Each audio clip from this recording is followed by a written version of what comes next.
Eu não queria entrar muito em detalhe nisso, porque é uma ciência muito básica. Então, meu medo é de jogar isso para o pessoal começar a usar para... Agora, conta pra mim, professor universitário é estressante?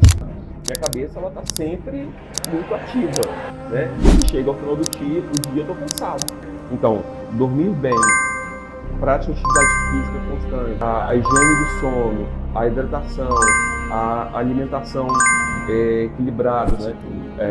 Com tipos de bactéria que pode melhorar a ansiedade, humor.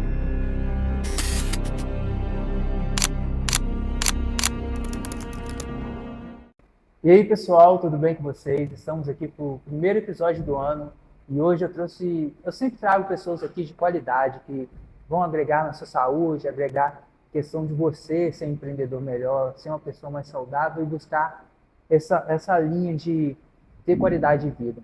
Estou aqui com ele hoje, o professor André. Ele vai se apresentar, porque o currículo também é enorme. E fala aí pro pessoal aí, quem que é você, Tá bom. como você atua. Primeiro, queria agradecer, tá, Davi, o seu convite para a gente bater esse papo aqui e falar um pouquinho sobre nutrição e ciências da nutrição. Bom, meu nome é André Gustavo Vasconcelos Costa, eu sou nutricionista, eu me formei em 2004, né, em 30 de julho de 2004, e logo em seguida, em agosto desse ano, né, de 2004, eu iniciei um curso de mestrado em Ciências da Nutrição na Universidade Federal de Viçosa. Foi já onde que eu me formei, onde que eu me graduei também. E depois do mestrado, eu passei um ano trabalhando em uma universidade particular, na cidade de Governador Valadares, e senti a falta de complementar, né, desse período de capacitação, né, que a gente chama, né, o mestrado, doutorado, o período de capacitação, e senti falta de finalizar essa capacitação. Então, me ingressei então no mestrado em Ciência e Tecnologia de Alimentos, também na Universidade Federal de Viçosa. E aí já é a titulação diferente, né? No mestrado é Ciência da Nutrição, no doutorado que eu me ingressei em 2007 é Ciência e Tecnologia de Alimentos. E isso foi em 2007 e saí, né, em 2000 e concluí em 2000, em julho de 2010. Eu fiquei um ano fora do Brasil, fazendo o meu experimento, né, na Espanha, na Universidade de Navarra, que é norte da Espanha, onde tem os touros correndo na rua, né, o encierro. Qual era o experimento? E eu, nessa época, no doutorado, eu trabalhei com cultivo de célula. Trabalhei com cultivo que a gente chama uma célula que a gente diferencia em célula de adipócito, né, célula de tecido gorduroso, né? E trabalhei com lipídios, com ácidos graxos nesse período. Minha carreira ela sempre foi voltada, né, desde minha graduação, sempre trabalhei com pesquisa, né? Então, na graduação trabalhei com animais, mais voltado com estudos com animais, também na linha com lipídios, né, com ácidos graxos. No meu mestrado, eu trabalhei com humanos, fazendo uma análise de lipídios, de ácidos graxos do leite humano, leite materno, né? E no doutorado, seguindo a linha de lipídios também, de gorduras também, trabalhei mais focado no cultivo de células, né? Então esse foi o período. E aí quando eu retornei, né, eu retornei para o Brasil em março de 2010, já tinha o concurso já aberto, né, aqui para a Universidade Federal do Espírito Santo, aqui no campus de Alegre. E aí eu prestei o concurso, mas sim, sem grandes expectativas e passei. E passei no concurso e em 27 de julho de 2010, eu iniciei minha atividade aqui como professor. É bom com datas, né? Memória boa. Tem memória boa, tem. Essas datas, na verdade, elas são bastante simbólicas Bom para mim. aniversário. Né? Bom aniversário. Igual aniversário, exatamente. Né? Mas elas são datas bastante importantes, né? Um período que você conclui a graduação, um período que você inicia a sua carreira, né? Então, são datas bastante significativas e simbólicas. E de pesquisa aí, qual que você achou a mais interessante aí durante essa jornada? É muito difícil falar qual que é a mais interessante, porque todas elas são pesquisas em que eu me dediquei muito, né? Então, assim, cada uma tinha a sua, como se diz, Sua o seu interesse, importância. a sua importância, né? Por exemplo, na graduação, trabalhar com animais, né? Animais de laboratórios, ratinhos, né? Na verdade, né? O que a gente chama de nutrição experimental. É uma área mais que a gente chama de ciência básica, né? Chegando no mestrado, trabalhar com leite humano, né, fazendo uma análise, né, do leite humano, desde o pós-parto imediato, né, que eu já coletava, pedia para a mãe coletar o leite já já no primeiro dia ou no segundo dia eh, de nascimento do neném, e depois acompanhar a evolução da concentração desse lipídio ao longo de 90 dias e fazer uma relação com o que a mãe ingeria, né, se tinha alguma relação com o tipo de lipídio. Chegou no doutorado, aí foi um mundo totalmente diferente, né? Porque no doutorado eu trabalhava com cultivo de célula, eu nunca tinha trabalhado.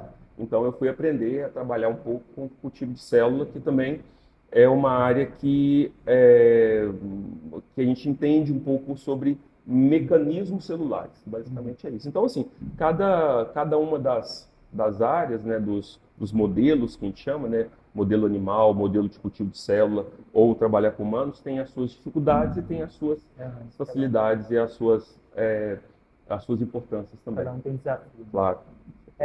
Aquele estudo com café verde.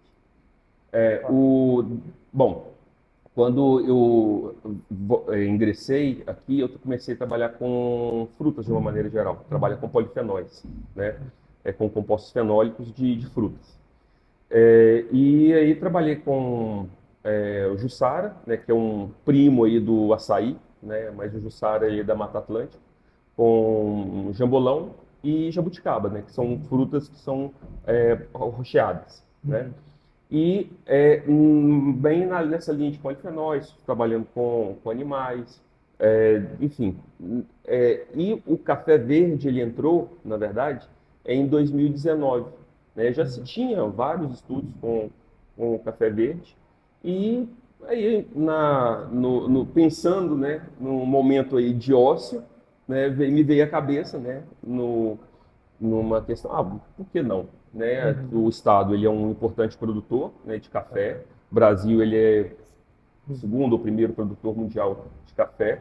O Estado do Espírito Santo é um importante produtor de café conilon. A gente está numa região de Caparaó, do Caparaó Capixaba, muito próximo, né, à possibilidade dessa matéria-prima, a facilidade da gente coletar. E, embora tenha estudos, mas o que a gente queria, né, o que a gente busca responder é possível introduzir o extrato do café em produtos alimentícios? Ou seja, eu produzir um alimento, elaborar um leite, uma bebida láctea, e introduzir esse café verde como um algo a mais para esse produto, ou seja, aumentar o valor nutricional, ou com um outro estudo que a gente já fez com maionese, remover o BHT e o BHA, que são aditivos sintéticos, e incorporar o extrato de café verde como substituto desses aditivos sintéticos. Será que essa maionese ela vai se manter também de uma forma adequada, ou seja, estável e sem risco microbiológico? E essa, então, são linhas que mais relacionadas à ciência de alimentos. E a gente também tem uma outra linha né, trabalhando com o café verde, que é mais relacionada à Você nutrição. só explica para quem não entende, tipo, quais benefícios assim, o café verde vai trazer Tá. a mais nesses alimentos. Não, basicamente, o café verde, ele é a gente trabalha com extrato, né? Eu não tenho trabalhado com café, ele é triturado em pó, eu trabalho com extrato. Eu faço um extrato como se fosse uma filtração normal, fazer coar um café, né? Como a gente coa em casa. café verde já. O café verde, na verdade, é sem o café. sem torta. É o café, exatamente. O café verde, na verdade, é o café já maduro, porém não torrado. Ah, Maduro, já despolpado, né? sem torrado. Porém não torrado. Basicamente é isso. Qual que é o diferencial dele? Porque a torra ela leva uma temperatura muito alta, né? Então, vários polifenóis, por isso que eu te contei a história do polifenol lá das frutas, né? Porque é uma linha que eu venho seguindo, né? Depois que eu vim para a UFES, ele se perde com temperaturas altas, né? Então, o café verde ele tem alguns compostos, né, alguns compostos fenólicos, né, e a gente trabalha focando também em um composto que se chama ácido clorogênico. Né? Esse composto ele, ah, ele é um composto que reduz, vamos dizer assim, ou o objetivo dele, né, é captar radicais livres. Né? Então, assim, nesse sentido, e outros polifenóis, eles também têm esse mecanismo, né? Essa ideia.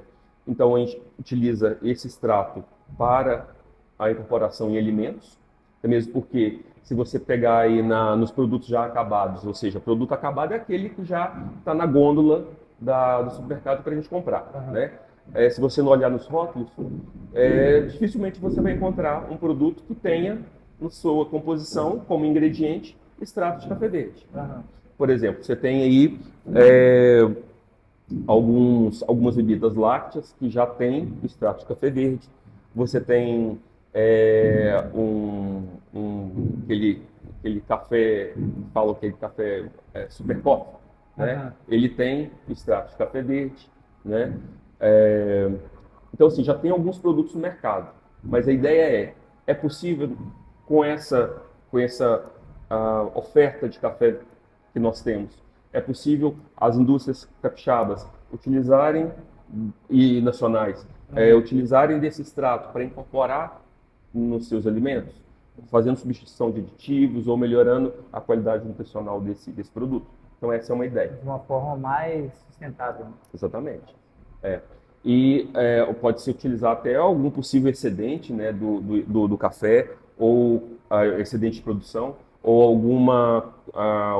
algum grão, né, ou grãos que eles não estão adequados para comercialização, né? Ele poderia ser destinado para a confecção desse extrato, né?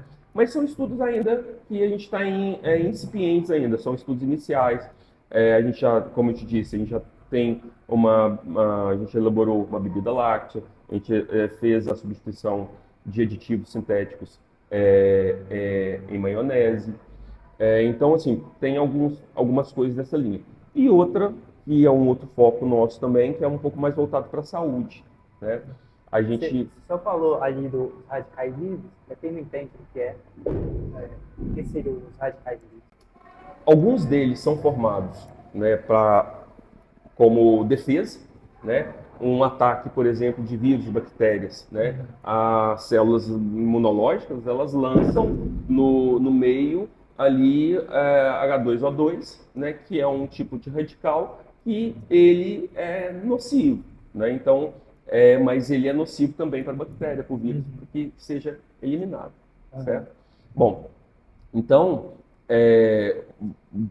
voltando um pouco mais da pesquisa na área de ciência da nutrição, a gente também vem estudando, né, fazendo estudos com animais e incorporando na dieta dos animais, esses ratinhos mesmo, né, os branquinhos, né, os ratos Wista de laboratório, incorporando na dieta desses animais o extrato também.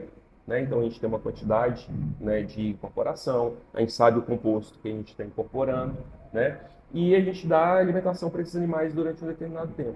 E um dos nossos objetivos é avaliar, né? A gente já fez um estudo que a gente induziu câncer de colo retal nesses animais e avaliou o efeito do extrato de café verde, né, no desenvolvimento que a gente chama de tumorogênese, né? No desenvolvimento do tumor, né? eu não queria entrar muito em detalhe nisso, porque é uma ciência muito básica, Aham. sabe? Então, meu medo é de jogar isso para o pessoal começar a usar o café verde Ah, e, ver como e, uma solução, né? que, na verdade, não é, Aham. né? Mas, na verdade, o que a gente viu é que ele reduz a progressão do tumor, Aham. né? Aqueles animais que não consumiam o extrato, ele tinham células de desenvolvimento tumoral mais avançadas e em maior quantidade do que aqueles que consumiram o extrato, sabe? Então, por isso Aham. que é uma ciência muito básica e a gente não pode extrapolar isso Pegar. para humanos, né? Aham. Mas essa é uma linha nossa, né, de pesquisa, trabalhar com a ação desse extrato no ambiente intestinal e a recente também a gente finalizou, foram finalizadas duas dissertações da Manuela e da Natália, em que elas trabalharam, a gente induziu a obesidade nos animais e a obesidade ela causa uma desbiose intestinal. Desbiose, na verdade, é uma alteração do tipo de bactéria que está colonizando ali o intestino, né? Então, basicamente é isso. O Isso tem, intestino fica mais vulnerável. exatamente, isso tem uma série de implicações, né? Para a saúde, né? Hoje a gente sabe que o intestino, ele é como se fosse o nosso um órgão importante do sistema imunológico, né? Então hoje a gente já tem essa ideia mais clara, a gente como a comunidade acadêmica, os pesquisadores, né? Uma ideia mais Extremamente clara, importante pro exatamente. Tem Então, também o eixo intestino-cérebro, né? o eixo Eles falam bastante intestino-cérebro, sobre exatamente, que você tem vários estudos, né, com o tipo de bactéria que pode melhorar aspectos, por exemplo, de ansiedade, de humor, né? São estudos muito incipientes uma ainda, que né? eu sempre estou lendo bastante é sobre o kefir. Kefir caseiro, no caso. Aham, Tem muitos estudos em relação a isso também. exatamente. Kefir de água, kefir de leite, né? Tem vários estudos que mostram a melhora da população bacteriana intestinal, né? Do tipo de bactéria, deixando aquelas bactérias, diminuindo as bactérias patogênicas, aquelas que causam doenças, né? E melhorando aquelas bactérias benéficas, né, do intestino. Então, essa é uma das ideias de utilizar o extrato, né? Avaliar que tipo de bactéria que ele está alterando e se isso é positivo ou negativo. Uhum. Então, a gente tem essas duas linhas aí Ele do funcionaria extrato. com prebiótico? Aí, o polifenol, ele Uhum. né? Os Já é. polifenóis, de uma maneira geral, eles já Já é são prebiótico. considerados como prebióticos, né? Então, se a gente tem polifenóis no extrato, então, será que esse extrato ele também não poderia ser benéfico? Uhum. Né? Só que a gente começa os estudos, muitas vezes, por animais, embora já tenha vários estudos com humanos, né, utilizando o extrato. E agora, a gente, nesse próximo semestre, a gente já inicia um estudo com humano, né, avaliando esse extrato sobre a resposta glicêmica, ou seja, o polifenol que está ali presente, ele ajuda a controlar a velocidade com que o carboidrato é absorvido? Essa é a ideia, Uhum. sabe? Então, Interessante. ali tem alguns que a gente chama de incretinas, né, que são algumas substâncias produzidas pelo intestino, em que elas mimetizam a ação da insulina. Mimetizar é fazer uma ação semelhante, né? Ter uma ação semelhante à da insulina, que é o GIP e o GLP-1. Então a gente está querendo ver alguns efeitos aí sobre esses compostos. Aí, pessoal, você que fala que a universidade não produz nada, produz. Produz muita coisa. Uhum. Demora um pouco para chegar, assim, de uma maneira bastante rápida, né? Demora a chegar para a população. Às vezes a gente fica ansioso Pesquisador. como pesquisador, né? Para entregar para a população. Só que a gente também tem que ser Cautela, responsável, né? né? Com cautela. Não é um único estudo que eu faço, que eu coletei bons resultados, que sempre vai ser assim, né? Não é, eu tenho que comparar com outros estudos, refazer os estudos, avaliar se tem algum fator de erro que eu não controlei no estudo e que pode ter influenciado nos resultados, né? Se como a gente trabalha com alimentos, né? O mesmo composto, o mesmo café que é produzido aqui, ele vai ter uma composição diferente do café que é produzido em Minas. O café da safra de 2023, ele é diferente em termos de composição da safra de 2024, né? Então, assim, ele tem uma oscilação. Não são grandes, enormes diferenças, mas pode ter, sim, uma variação importante, tendo em vista solo, clima, incidência de luz, volume hídrico, enfim, são vários os interferentes Vários aí, fatores que pensam. vários interferentes que interferem no tipo de nutriente que vai ter no alimento e de não nutriente, né? Por exemplo, polifenóis não são nutrientes, que a gente considera como não nutriente. Aí Ou seja, tem a gente poderia viver sem polifenóis, basicamente isso. aí, ó, pesquisa, universidade. Agora conta para mim. Professor universitário é estressante? Ser professor universitário dá muito trabalho? Dá trabalho principalmente a parte de administrativa da universidade, né? É, Às vezes a gente fica muito sem horários, né, por conta do volume de atividades que a gente desempenha, né? É, Existem professores que desempenham mais atividades acadêmicas, ou seja, atividades de ensino, melhor dizendo, né? Existem aqueles professores que desempenham mais atividades que a gente chama de projetos de extensão, né? Existem professores que desempenham atividades mais voltadas para pesquisa e existem aqueles professores que fazem de tudo, né? De todas as atividades. Mas esses são os três pilares muito básicos da universidade. Mas o que está por trás da universidade, disso tudo também, é a parte de gestão, né? Veja, a gente tem um chefe de departamento, que é um professor, a gente tem uma diretora de centro, que é uma professora, a gente tem um reitor ou uma reitora que são professores, são cargos administrativos. E além desses cargos administrativos, a gente tem as reuniões, né, de departamento, reuniões do colegiado, ou seja, de funcionamento do curso, de funcionamento do departamento, as reuniões de funcionamento dos projetos que a gente coordena, né, as reuniões com os alunos, né, as reuniões para as decisões mais burocráticas da universidade, como, por exemplo, as resoluções da universidade, como que é o funcionamento da universidade, né? As resoluções. Então, eu acho que nisso talvez é uma parte que seja mais estressante, né? Dar aula já é mais tranquilo. Dar aula é prazeroso. Eu considero como uma atividade prazerosa. Claro que não é toda aula que eu me sinto tão bem, né? Tem aula que às vezes não é todo dia. Não é todo dia que a gente está bem, né? Tem dia que eu saio e falo assim, nossa, poxa, essa aula hoje eu podia ter melhorado, ou hoje eu não estava muito bem, num dia que você não consegue ter uma linha de raciocínio muito linear. Né? Você está preocupado com outras coisas, preocupado com as coisas pessoais, ou preocupado mesmo com atividades de trabalho, enfim, né? Então, assim, não é todo dia que você está bem.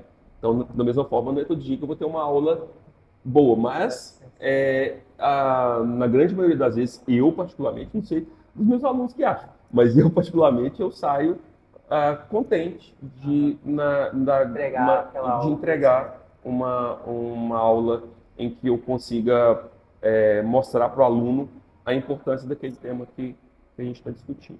Aí dessa rotina toda, você pratica exercício físico, alimentação também. Tento praticar regularmente, né? Você usa isso tudo aí como para regular esse estresse também?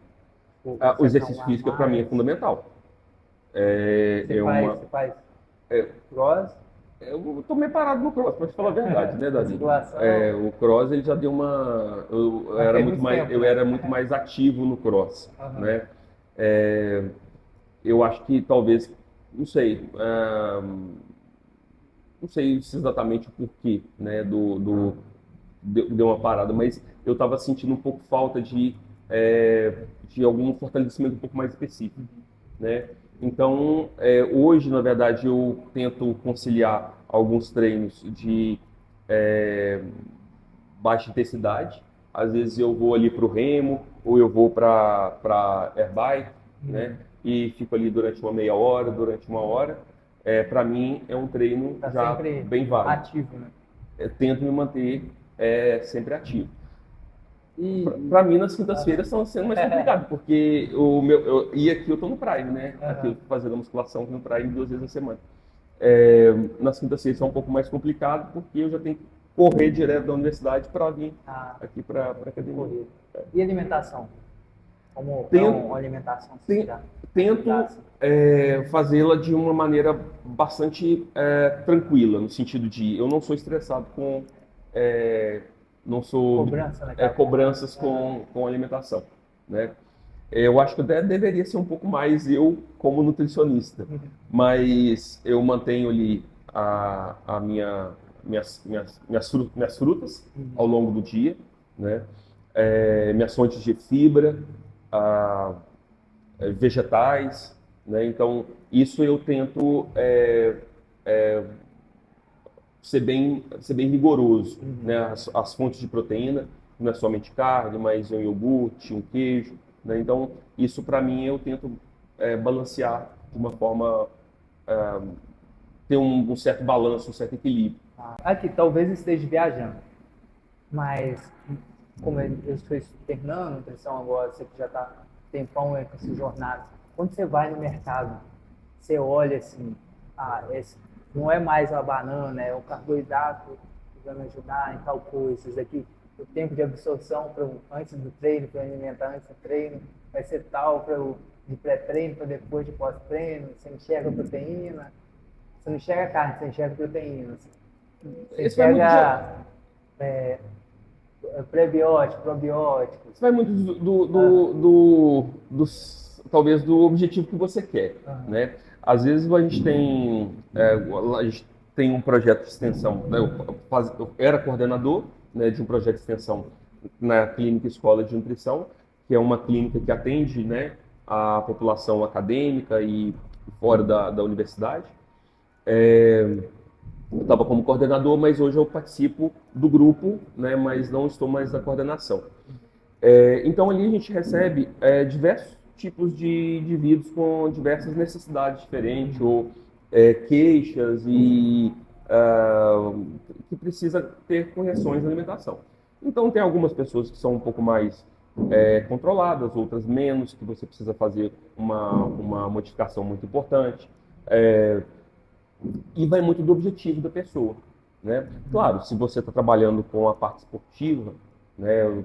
Eu como professor de nutrição esportiva, a gente entende bastante isso, né?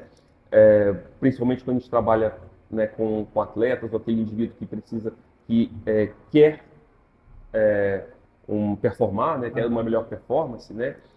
Enfim, a gente precisa enxergar ali mais como nutriente, né? Será que a utilização, por exemplo, da cafeína é interessante em determinado momento? A utilização de uma creatina ou um determinado suplemento seria adequado ou não, né? Enfim, então a gente às vezes enxerga o alimento, né, de uma forma um pouco mais aprofundada, ou seja, enxerga na verdade o nutriente. Mas isso é complicado, porque é o que eu acho que a nutrição está perdendo muito, né? A gente está deixando de conhecer alimentos, né? Deixando de ter uma variedade na nossa alimentação e buscando alimentos muito mais específicos, ou seja, muito mais monótonos, né? Alguns alimentos que são mais que geram uma certa monotonia da alimentação, né? Hoje, quando a gente pensa a meu ver, né? Quando a gente pensa eu penso em nutrição, eu penso que nós, né, os profissionais, né, são aqueles responsáveis são aqueles que entendem a respeito de alimento, né? Enquanto o médico ele entende de diagnóstico, ele entende mais de doença, de patologia, né? O nutricionista ele é o profissional que entende do alimento, né? Então é importante que o profissional ele entenda na diversidade de alimentos que nós temos, né? A, as questões culturais que envolvem aquele alimento, as questões relativas à sustentabilidade, né? A como que aquele alimento ou aqueles alimentos estão inseridos naquele contexto social, nas políticas públicas de saúde, e aí focando um pouco mais no indivíduo, né? De que forma que aquele alimento ele vai me trazer benefício. Porque se eu pensar em termos só de nutriente, por exemplo, eu posso comprar uma cápsula de polifenol, Uhum. mas aquela cápsula de polifenol, ela não vai ter a quantidade de polifenóis que uma fruta vai ter. Uhum. Ou ela não consegue abarcar, né, todos os polifenóis que estão presentes nas frutas. Então, por isso, a diversidade de consumir frutas, né, ou seja, consumir frutas diferentes, por exemplo, ela te garante uma melhor composição, uma melhor oferta de polifenóis. Então, se eu pensar, voltando para a sua pergunta, se eu pensar muito especificamente no nutriente, eu deixo de pensar no alimento. E a matriz alimentar ela é muito mais rica do que o nutriente isolado. Uhum. Né? Então, a gente tem que pensar mais no alimento. E outro ponto, né, que alimento, a comida, o ato de alimentar, ele tem que ser prazeroso. Então, isso, o nutricionista, ele também tem que entregar para o seu cliente, ou seja, ele pensar de que forma que aquele nutriente vai exercer aquele benefício, né? Veja, a gente está trabalhando agora com o estudo do extrato de café verde, verificando a velocidade de absorção de carboidrato. Uhum. É o foco. Mas, trabalhando com extrato isolado. Mas no contexto de uma alimentação, né, de que forma que aquele extrato se iria se comportar? Não sei. Ainda a gente não sabe. Então a gente precisa entender que o alimento, a comida, ela tem que ser prazerosa, né? E isso o nutricionista ele precisa entregar para o seu cliente, né, a meu ver. Um conselho final aí para quem quer ser menos estressado, ter uma alimentação saudável, ter essa qualidade de vida aí, qual que seria?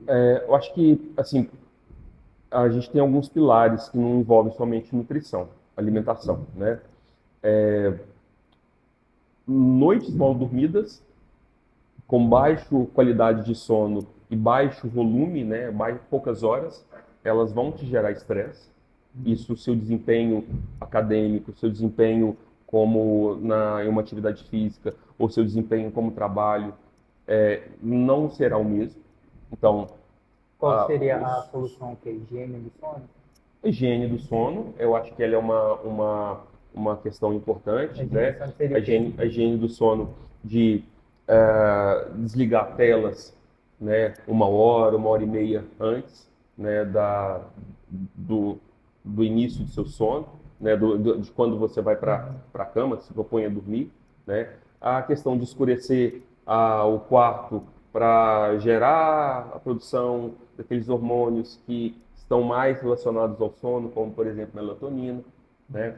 É, o Chá de camomila? consumo de alimentos que são excitantes, por exemplo, a própria cafeína, né?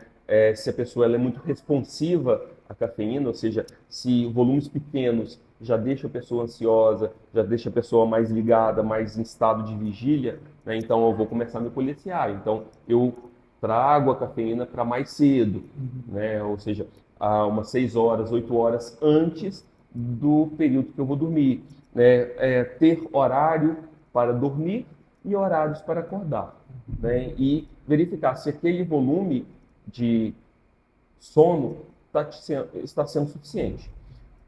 Outra questão, a prática de atividade física constante, regular, né? Isso é bastante importante, né? A prática de atividade física regular, ela te auxilia na redução de estresse, né? Isso a gente já sabe. E quando a gente trata da prática de atividade física, no meu caso especificamente, né, que é uma das perguntas que você tinha feito, para mim é uma forma de eu me desestressar. Né? Enquanto meu corpo cansa, minha mente descansa. Né? Eu trabalho como, né, uma atividade de pesquisa, ou como professor, ou como, enfim, né, nas minhas atividades da universidade, minha cabeça ela está sempre muito ativa, né? E chega ao final do dia eu estou cansado.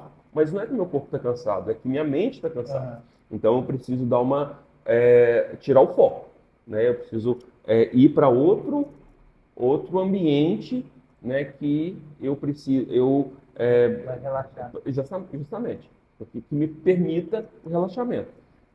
A atividade física, para mim, no meu caso, é uma forma. E a gente fala de atividade física, ela não precisa ser só na academia, né? Uma caminhada ao ar livre, um pedal que você faz, um passeio que você dá ao ar livre, enfim, são atividades, ou seja, que não é exatamente um exercício físico, mas é uma atividade física, ou seja, você está mantendo o seu corpo ativo, né? Naquele exercício regular, né? Com o tempo, o número de repetições, o número de séries é marcado, né? Mas é uma maneira de você ter uma melhora de estresse. Outro ponto, né, que eu acho aí muito importante é hidratar-se, né? A hidratação, tem um ponto, uma boa hidratação, ela tem um ponto crucial na função celular, na nossa função, na funcionalidade, ou seja, na dinâmica que a sua célula atua, né? Então, uma boa hidratação, ela ajuda a melhorar a função intestinal, por exemplo, né? A melhorar, a deixar as fezes menos ressecadas, né? Enfim, essa um ponto importante, né, que a hidratação ela é essencial. E outro, né, que é o básico do básico do básico, que a gente sempre fala, é manter aquela rotina de dieta saudável e equilibrada, né? A gente, para você ter uma ideia, como que a nossa alimentação ela é ruim, né, de uma maneira geral.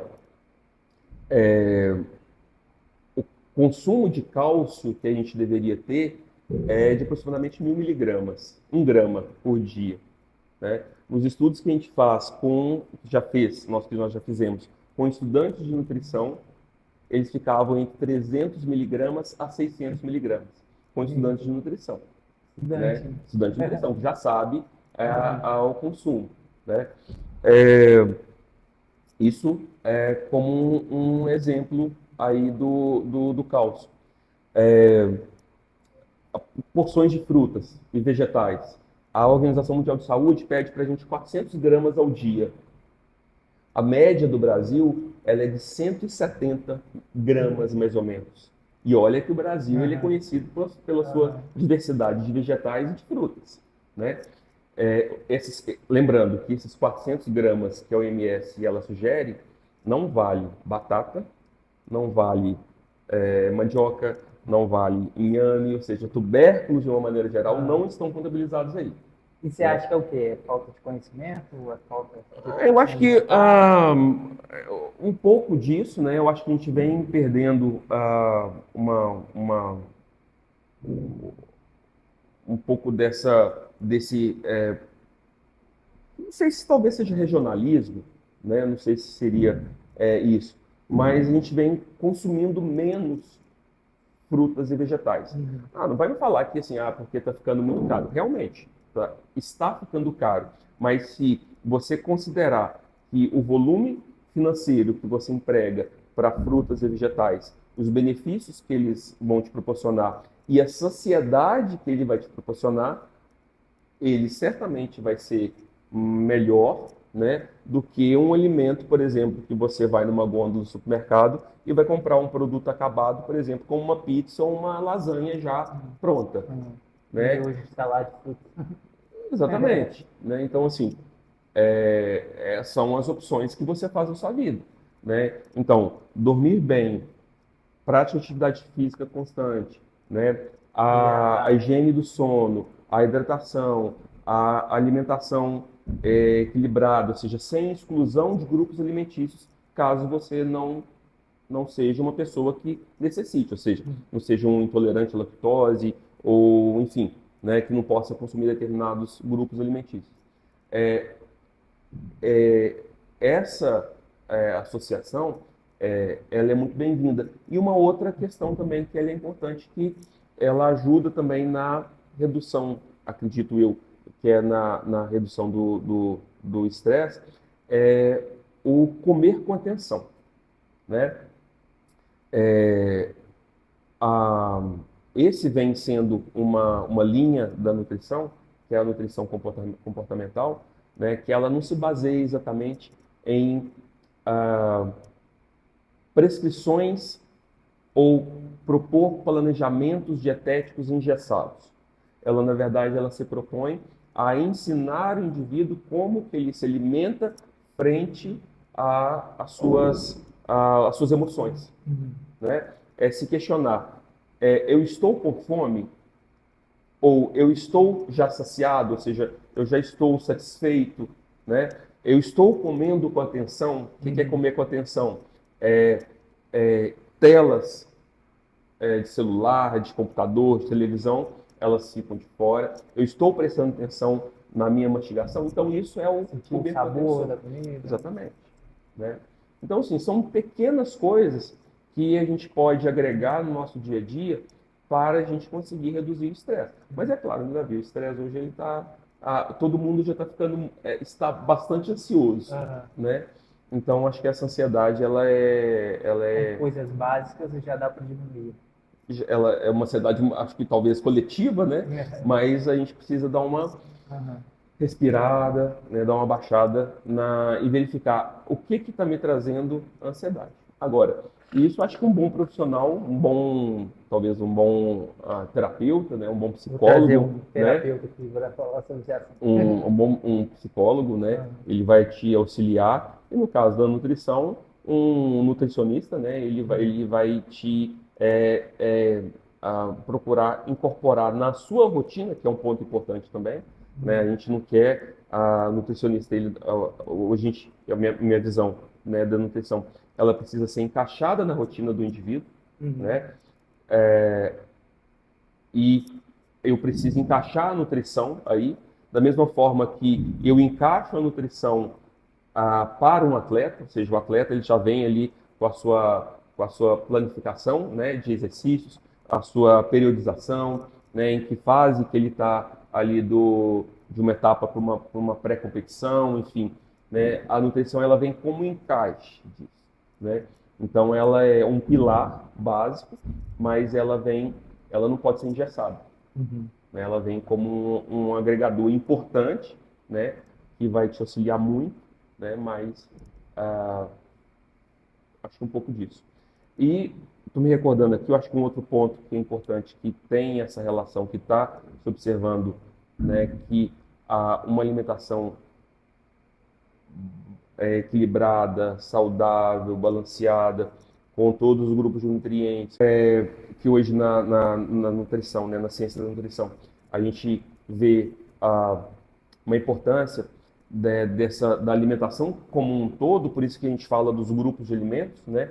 Porque ali você tem fontes de fibras, você tem os fontes de polifenóis que a gente já comentou, as fontes de vitaminas, as fontes de minerais, como o selênio, o zinco, o magnésio, então cobre, enfim, são todos componentes que fazem com que melhorem essa ambiente intestinal, e a gente está vendo que uma melhora desse ambiente intestinal é uma melhora que você está provocando para o seu sistema imunológico, e tem uma relação muito importante mesmo entre eixo, né, que a gente chama do eixo intestino-cérebro, mas isso são estudos bastante iniciais ainda, né, bastante recentes, mas a gente já sabe que tem uma relação sim, né, de alguns hormônios que são produzidos no intestino que vão atuar ou no estômago, por exemplo, e que vão atuar lá no seu centro da fome, no seu centro da saciedade.